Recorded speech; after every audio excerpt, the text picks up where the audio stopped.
Welcome to Committing Faith in Public, a podcast for people who want to be inspired by individuals and communities of faith, working for a more just, kind, and hospitable society. Through the stories our guests tell, we want to encourage you to commit your faith in public too. I'm Gary Peluso-Verdend, Executive Director of the Center for Religion and Public Life at Phillips Theological Seminary in Tulsa, Oklahoma. My guest today is the Reverend Victoria Loorz. On her website, Victoria describes herself this way. Victoria Loorz is a wild church pastor and eco-spiritual director and co-founder of several transformation-focused organizations focused on the integration of nature and spirituality. She feels most alive when collaborating with mystery and kindred spirits to create opportunities for people to remember, that's re-member, themselves back into intimate, sacred relationship with the rest of the living world. After 20 years as a pastor of indoor churches, she launched the first Church of the Wild in Ojai, California, and began to meet others with the same sense of call to leave building and expand the beloved community beyond our own species. She then co-founded the Ecumenical Wild Church Network. She's co-founder and director of Seminary the Wild, which is focused on a deep dive, year-long eco-ministry certificate program for all those who feel called by earth and spirit to restore the great conversation, as Thomas Berry says. She's the author of the recently published Church of the Wild, How Nature Invites Us into the Sacred. Reverend Loorz is one of the speakers this year at Phillips Remind and Renew event, January 25th to 27th. Registration is open now on the seminary's website. And the title of Remind and Renew this year is The Art of Ritual, Cultivating Practices for Community. Victoria Loorz, welcome to Committing Faith in Public. Thank you so much. What a privilege to be here. It's really great to have you here.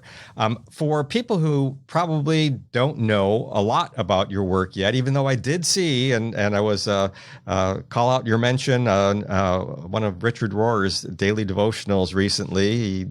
He did cite your work, which I thought was great.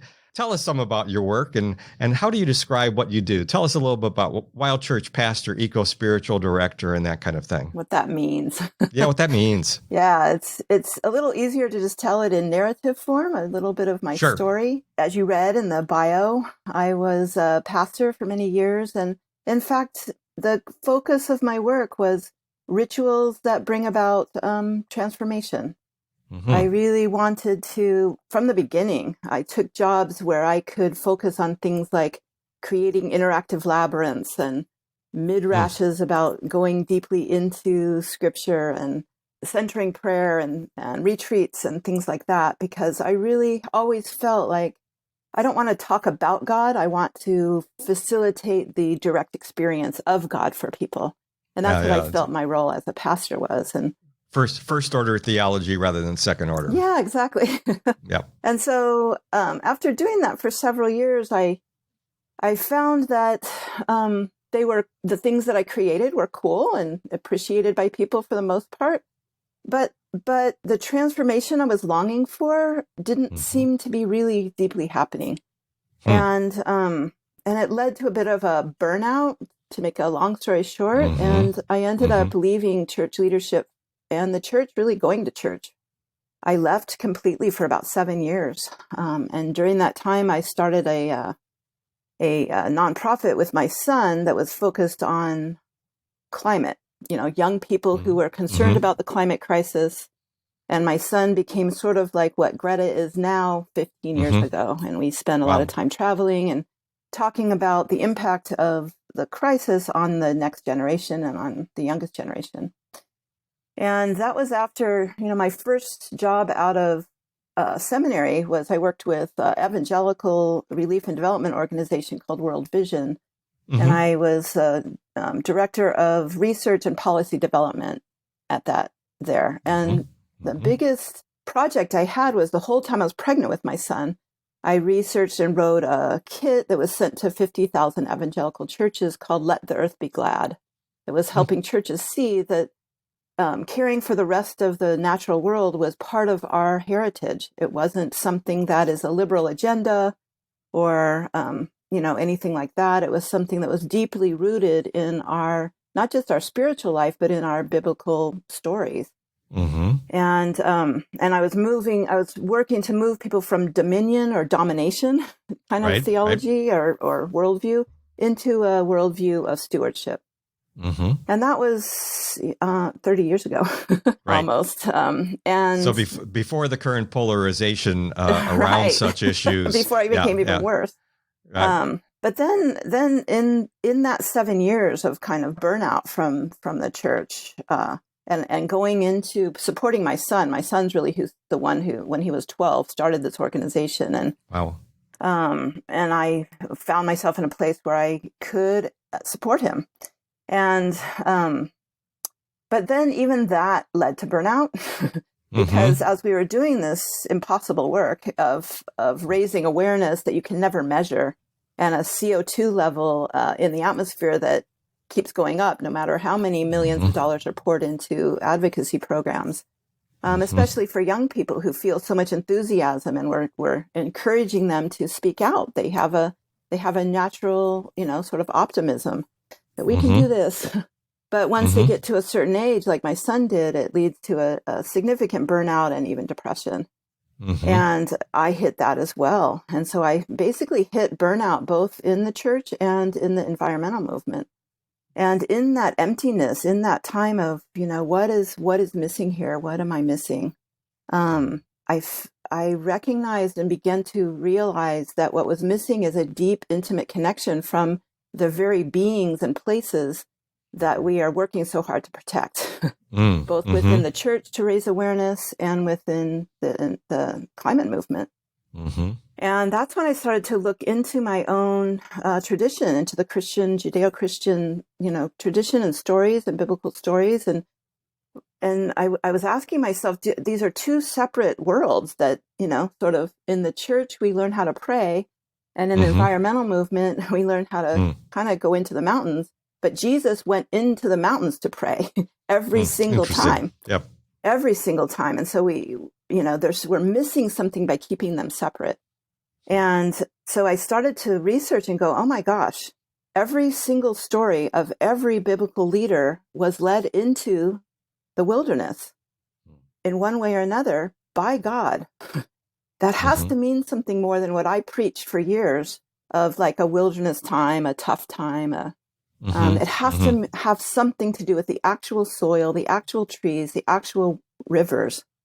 And the more I researched it, the more I went, oh my God, the more I realized it was an awakening that all of these stories are here. We just didn't have eyes to see them. And so as that awakening was happening, I began to, I was preaching it. I was an associate pastor for a few years in Ojai, California.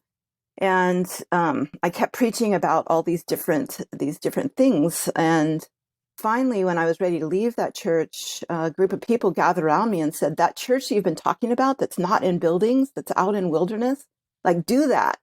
I said to them, that I'm just making that up. That's heretical. I can't do that. And finally just surrendered and said, all right, we're going to go out into the edges of our, village of Ojai, where there's thousands of acres, hundreds of thousands of acres of national forest, all of which was burnt in 2017, by the way. Wow. And begin to create spiritual practices within the Christ tradition that honor our relationship with the natural world, and basically resacralize it through ritual, through creating practices, spiritual practices that reconnect us with the natural world as sacred. So, and then from that, began to meet others from other denominations who had done the same exact thing. And so within 3 months, I started to meet other pastors throughout North America and in England, actually, and realized that this was something bigger than this crazy little thing that I was doing, that it was a work of spirit, because and within about 9 months, we started the Wild Church Network, which now has thousands of people who are from multiple denominations who are starting wild churches. They have different names for them and different practices within that, but the core hope and the core ritual is really reconnecting with the sacred in the rest of the natural world. I love what Richard Rohr says, and I've heard this my whole life, really. that he says, how you love one stone is how you love all things. And I could go, yeah, that seems right. But actually, how do you love a stone? Right. And so that actually matters, how we other the natural world and call it. And how we is the same way we other people, the same way we desacralize other races, other people who aren't us. So that's really, and then we started the Seminary of the Wild to go deeper with people, to have this new lens on the Judeo-Christian story. But it's fascinating how many people who aren't from the Christ tradition come to Seminary of the Wild. They're drawn to this Christian mysticism, and all mysticism means is that it's greeting God, greeting the sacred directly, instead of talking about God, it's being in relationship with God directly. And somehow, mysteriously, the natural world is part of that.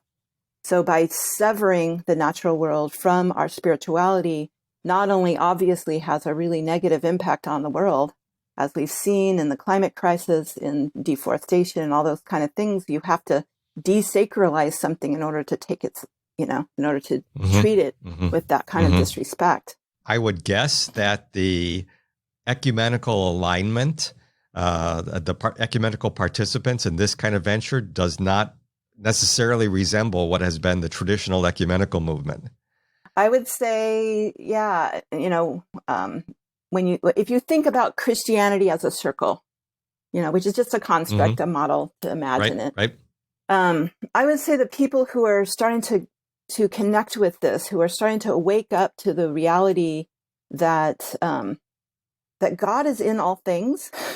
We can say those, but actually to live that and create practices and do that work of reconnection, are on the edges.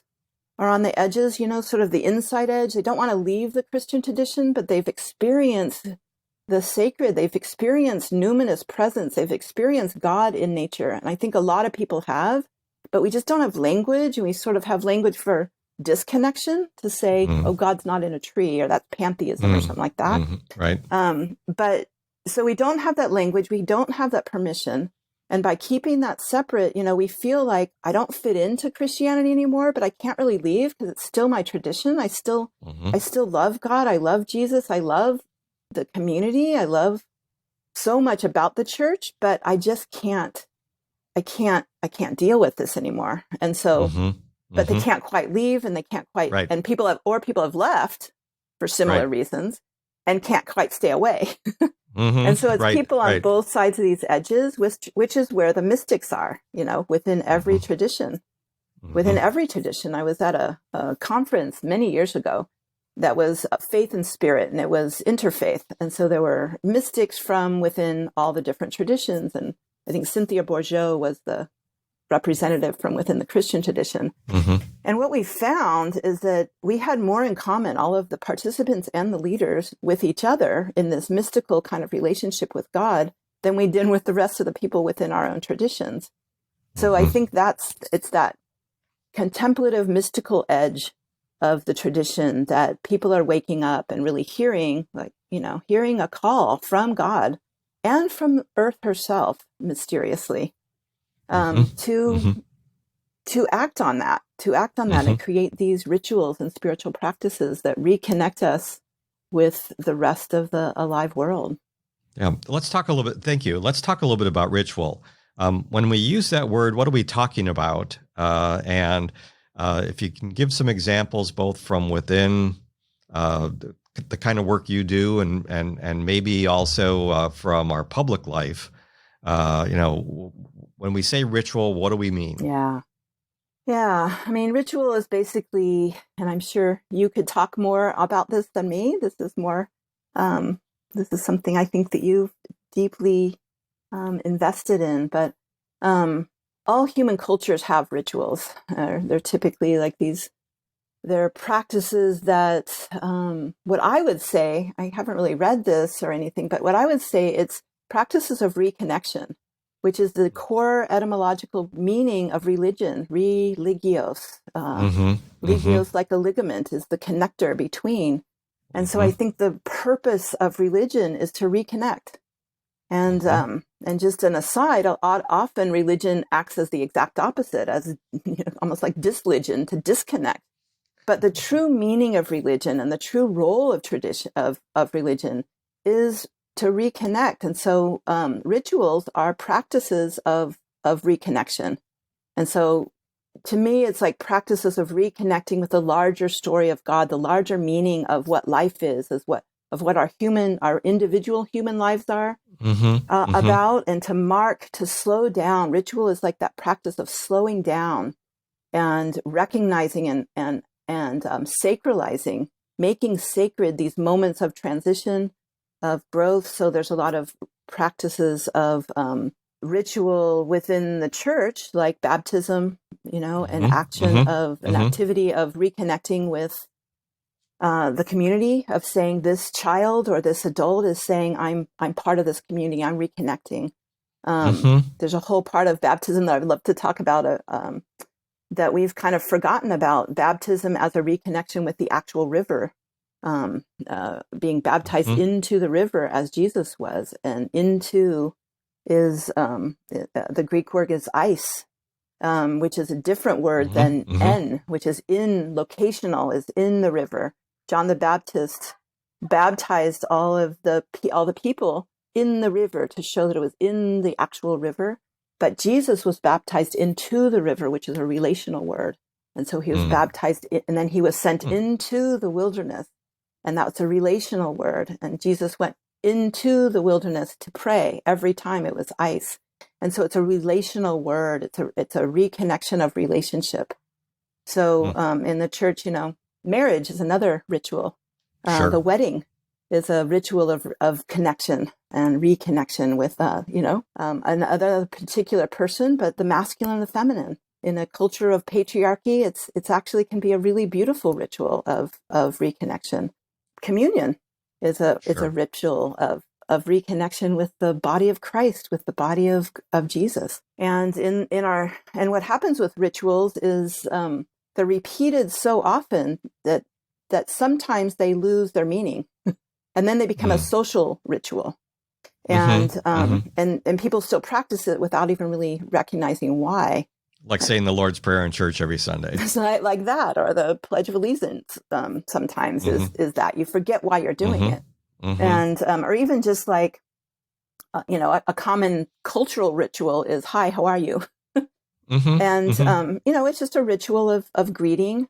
But it's interesting how rituals sort of, when they lose their meaning, then people start to get uncomfortable, and they recognize we need new rituals. And so, here's a really mundane example of, hi, how are you? I'm just noticing in my community that ritual is, people are starting to recognize that doesn't really mean anything. Hi, how are you? Fine, how are you? And they're starting to get uncomfortable with it. I found myself starting to get uncomfortable with it many years ago. But something I just noticed in my community is, I don't know if this is everywhere, but like the, bank tellers, coffee shop, people, baristas, and people who work in the grocery store, the clerks, instead of like, hi, how you doing? Oh, good. How are you? It's more like, I hear, so what are your plans for this weekend? Right. Right. Have you there too? Isn't that interesting? Also, yes. Yeah. Fascinating how rituals change. Like, I think there was a recognition that this ritual doesn't work anymore. Let's develop some new that are actually allowing us to reconnect. And so that's how I feel about creating these new rituals in reconnecting with God in all things. Reconnecting with God in creation is important in this moment of ecological disaster. Yeah, and I would think that the kind of work you're doing would also include addresses in some way the distinction between time and place. In reading Vine Deloria some time back, I really saw he makes a major point of how in Native spirituality, Native American spiritualities, it's more about place. Yeah. Than it is about time. And a lot of us raised in the Christian tradition, I would say, especially for Protestants, we were raised in the Heilsgeschichte, the salvation history. and we locate ourselves in this historical timeline, and even from a secular perspective, the narrative of progress. There was that before, which was unevolved and primitive, and then we're moving to more developed and all that kind of thing. But it was in particular in the last year when I discovered Robin Wall Kimmerer's book, Braiding Sweetgrass, where it's really about ritual, about the connecting with place. That is very, in at least in the kind of Christianity I've been in most of my life, I'm a United Methodist, we talk a whole lot more about ritual as connection to history than we do about ritual as connection to place. And when you're talking about that immersion in the creation, in places in creation and loving a stone, it seems like you'd be dealing some with rituals that really help us get into, have a relationship with place. Yes, absolutely. That's a brilliant connection. I hadn't even really thought about until being invited into this podcast and this conference you have, that we have really just been so displaced as a culture, and I think there's empire reasons why. It's like I said about you can't cut down a forest without respect unless you desacralize it, and our history of empire that we kind of skip over some of that. We're starting to reckon with it. Needed throughout history. There's a really difficult book to read, Saving Paradise, by Brock and Parker, that really brings to life how the Christian tradition was disconnected from place, and paradise as life on earth really didn't come around until like the 9th century. But there was a Roman Empire agenda to deforest, to, take over, and they needed to disconnect people from their religious practices in place. And they actually moved people out of place. We did that. European colonizers did that in the United States and in Canada. And removing people from place, there was an agenda behind it. And so it's a real act of reformation to reconnect with place, because it's written all in our sacred scriptures. It's all there, that deep connection with place, all the metaphors. You can't even understand it. I love the work of Gary Paul Nabhan, who does a lot of research in reconnecting the biblical stories with place. And as we reconnect with our place, we recognize, I think there's also a pandemic of loneliness in our country. And that loneliness is not only disconnection from community, from people, it's also our reckoning with our disconnection with place. And part of that reckoning is the history, so I think time and place together is more and more, even indoor churches are doing what wild churches do, which is begin with a land acknowledgement and acknowledging and doing the research and not just saying the words, which that can very easily become a ritual of like acknowledging this is unceded territory of the Coast Salish people, for example, but really keep making that alive and taking that ritual seriously and reconnecting with the indigenous people in your place and connecting with the geological and the grief of the deforestation that's happened as a result of our culture. And so that truth and reconciliation movement that's much more active and alive in Canada than it is the United States, but it's still it's starting to happen. But just beginning with the truth of the history of this place brings up a lot of grief. But it's only through actual grief, actual rituals of grief, that we can open up that place for more love. And so really, I think it's, the Paschal mystery is built into everything, the life, death, and new life. We have to enter into that grief. After the Good Friday of death is a Holy Saturday of grief. And we often skip over that in our churches. But really, grief is just such an important practice, even as you're reconnecting with your place. And so Mm-hmm. meeting in the same place, out in the land under a particular tree, as we did in Ojai, we would meet under this oak tree just across the usually dry river that was Mm-hmm. burnt in that Mm-hmm. Thomas fire that I mentioned. And so we had a place to go back to see our tree singed and all of the creatures. Every week we would bring, after the fire, we would bring singed bones of creatures that had died in terror during that fire. And we created a ritual, a ceremony with an indigenous leader and a Shinto priest. And we had a Lutheran pastor, and then myself.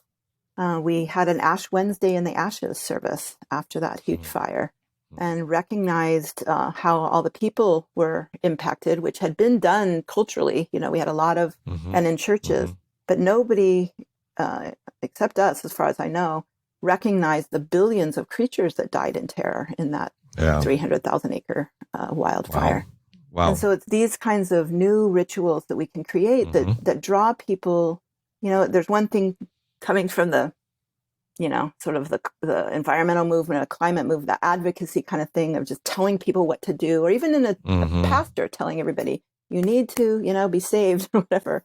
Actually putting rituals are ways that people can experience this passage that you're wanting to resacralize and slow down and treat with tenderness and care and honor the place, the time in your life, those kinds of things. So yeah.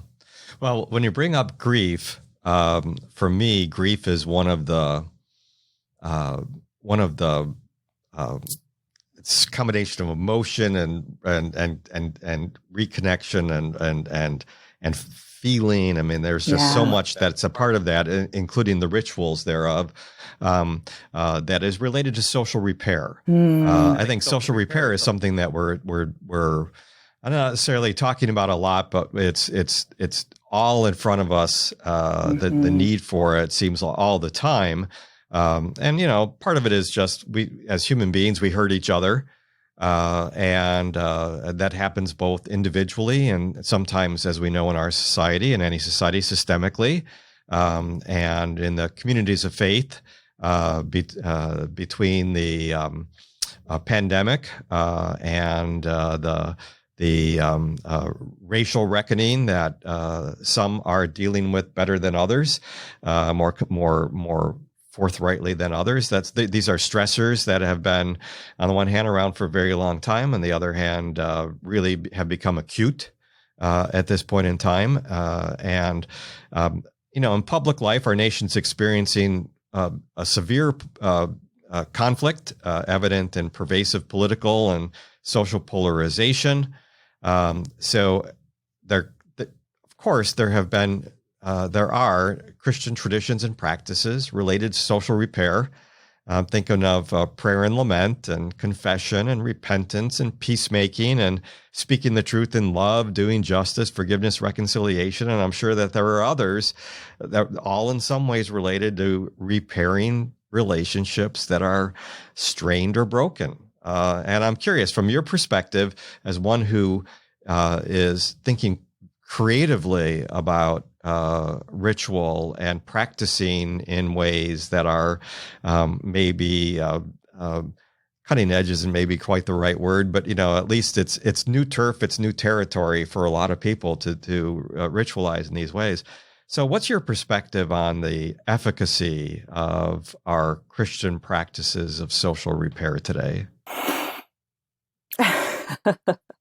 Well, yeah, I don't see a whole lot. I see a lot of potential. There are some Christian practices that have been offered in the public realm. I think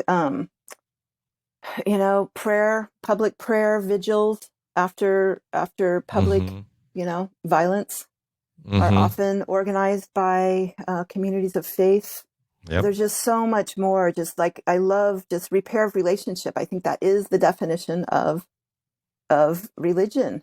And Mm-hmm. any place that we can do that, if, just having the church be that place of reconciliation, of relationship, like instead of the opposite, every place that can happen. Like when I was a pastor right out of seminary, it was in Pasadena, California, and the Lake Avenue on the what would that be? The west side of Lake Avenue. Not sure the direction. On one side of Lake Avenue, there were primarily Black churches, and on the other side of Lake Avenue was white churches, and we were the white church on that side of the street. And so we reached out to one of the Black churches that were near us, and we said, let's just start a sister relationship somehow. And we would visit each other's churches once a month, and it was a fascinating experience for us to go to a very different community and just to be part of each other's, church life. So it can be very simple things. So I think things are happening. They're very quiet, but they're also very loud and groundbreaking. Like, for example, the Truth and Reconciliation movement, which is happening more in Canada, like I said, but there are public acts of apology, public declarations of apology that are accompanied by ritual, and then some churches are being very radical, going beyond like, oh, let's pray that another, public shooting has happened, to like, let's actually take some action and do something different. There's a churches in the United Church of Christ, the United Church of Canada in Ontario, a couple of years ago, ritually gave back a plot of land to the Indigenous people from whom the land was originally stolen from. And so there's, acts of ritual of prayer and lament, and then there's action, that what are the actions we can take in these, that the rituals are meant to remember. They're an act of remembering, and they're meant to lead to action, lead to a change in heart, change in lifestyle, change in relationship. It's really an act of restoring relationship, which takes more than just saying, gee, I'm sorry.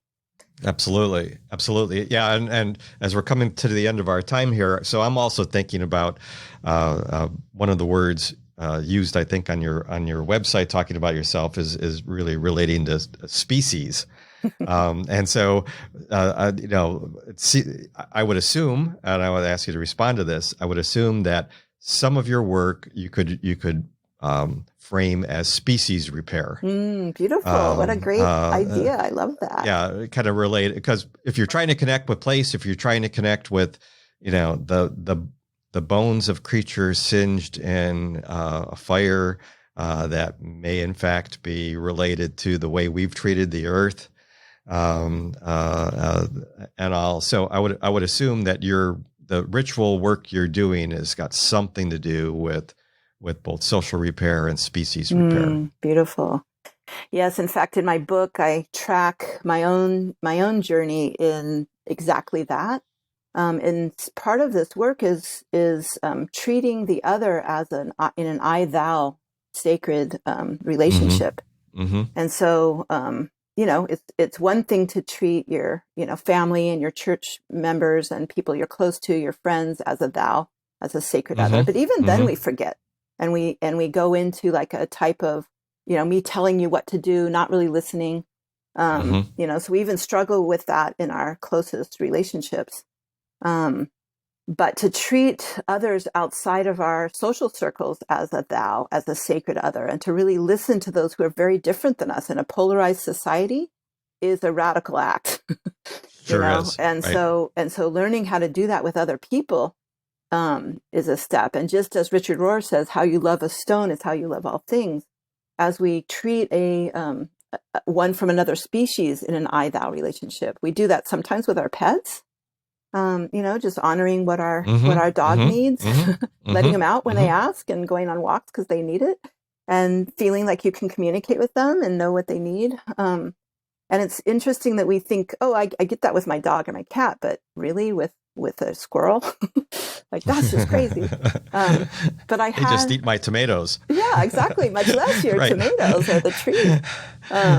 And people look at you sideways when you're like, I had this intense connection with a spider who looked at me, and we looked at each other eye to eye. Like you don't tell people that. People look at you strange or kind of go, oh, that's interesting.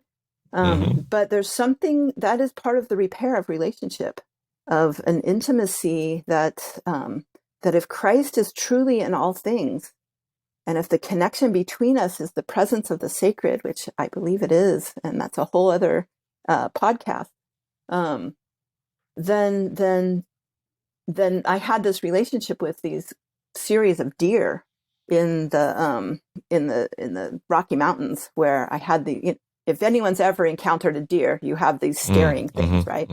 And it was this kind of staring situation where after a very short period of time, within 10 minutes, this one deer looking straight at me buckled her front legs and then her back legs and laid down. And the same thing happened with 3 different deer 3 days in a row. And it was a sacred, in that process. And I heard within me, I'm with you always. I'm like, okay, I recognize that voice as the voice of God, but it's also somehow related with this encounter with this deer. And it really started to open me up. And it was like one of those mystical kind of experiences. And then I started to like pursue deer and go, oh, I'm going to like apprentice to deer. I'm the deer whisperer, kind of thing. And so for 5 years, deer totally evaded me. Everywhere I went, everybody would be like, I saw a deer. I never did. And then when I moved here to Bellingham, Washington, the day I moved in, after I gave up trying to pursue that relationship, the day I moved in after my friends left, and I ran out the front at night. It was dark. My front door to return the moving van, I almost tripped over a deer lying down at the bottom of my stairs. Oh my goodness. Oh my goodness. Yeah. And then that turned into, like these encounters turn into relationship. And so I now, in fact, one of the deer's laying down outside of my window right now. And so there's something mysterious about it that I know God isn't part of. And so it's that intimacy that's helped me shift my relationship with these other species. Very good. Yeah. And it relates somehow to shifting my relationship with other people and with my relationship with myself and with God. Yeah. Well, we need to close. Victoria Loorz, thank you so much for joining me today on Committing Faith in Public. And I'm looking forward to hearing you at Remind and Renew, January 25th to 27th at Phillips Seminary in Tulsa, Oklahoma. Thank you so much. This was fun, Gary. I really appreciate it. Yep. Thanks. Bye-bye. This has been Committing Faith in Public, a podcast from the Center for Religion and Public Life at Phillips Theological Seminary. Copyright Phillips Theological Seminary and Gary Peluso-Verdend. The views and opinions expressed during the podcast are those of the participants and do not necessarily reflect official positions of Phillips Theological Seminary.